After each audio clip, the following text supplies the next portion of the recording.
Finally বন্ধুরা আরিকাল কোম্পানির home theatre এসেছে আমাদের এখানে রিপেয়ার হতে। সেটটা টোটালি অফ হয়ে আছে, অন হচ্ছে না। আমরা সিজে দিয়ে দেখবো, সেটটা অন হচ্ছে না, কোনো রেসপন্স নাই। পিছনে সুইচ অন করা রয়েছে, দেখতে পাচ্ছেন অফ অন, কিন্তু কোনো রেসপন্স নেই। আজকে সেটটা খুলে দেখবো যে সেটটার ভিতরে কি প্রবলেম হয়ে আছে, সেটটা অন হচ্ছে না। So let's go. ফাইনালি বন্ধুরা আমরা খুলে ফেলছি হোম থিয়েটারটিকে। সর্বপ্রথম আমরা চেক করবো এই কারেন্টের কর্ডটাকে, যে কর্ডটা ঠিক আছে কিনা। ফাইনালি এটা চেক করা হোক।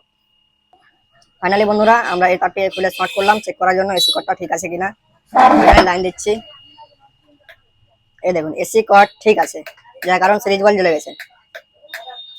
এসি কর্ড ঠিক আছে, এবার আমরা চেক করবো ট্রান্সফরমার। ট্রান্সফরমার ঠিক আছে কিনা, যেহেতু ইনপুট হচ্ছে না। ফাইনালি ট্রান্সফরমার চেক করা হোক। ফাইনালি বন্ধুরা বুম, ট্রান্সফরমার নষ্ট হয়ে গেছে। এই দেখুন আমি দেখিয়ে দিচ্ছি যে মিটার শো করছে না। এখানে দেখুন কাটা মিটার শো করবে, এই দেখুন শো করছে। এবার আমরা দেখবো কাজ করছে কিনা। ফাইনালি বন্ধুরা দেখুন মিটারের দিকে লক্ষ্য দিন, আমি চেক করছি এটা ট্রান্সফরমার এসি কানেকশন। এই দেখুন ট্রান্সফরমার শো করছে না, মিটার শো করছে, ট্রান্সফরমার শো করছে না, তার মানে ট্রান্সফরমার নষ্ট হয়ে গেছে। স্টেপ বাই স্টেপ দেখানো হলো যে কি প্রবলেম একটা হোম থিয়েটার ডেড মানে অফ হলে হতে পারে।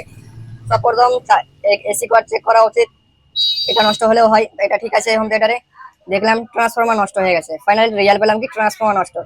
এই ধরনের কাজ জানতে শিখতে আমাদের পেজটিকে ফলো করে রাখুন। ভিডিওটি ভালো লাগলে কিংবা তোমার কার্যকারিতা আসলে ভিডিওটি একটি লাইক দিয়ে সুন্দর একটি কমেন্ট করবেন। আপনার হোম থিয়েটারে কোনো প্রবলেম হয়ে থাকলে সেটাও বলার কিংবা ভিডিওর মাধ্যমে বোঝানোর চেষ্টা করব আপনাদেরকে।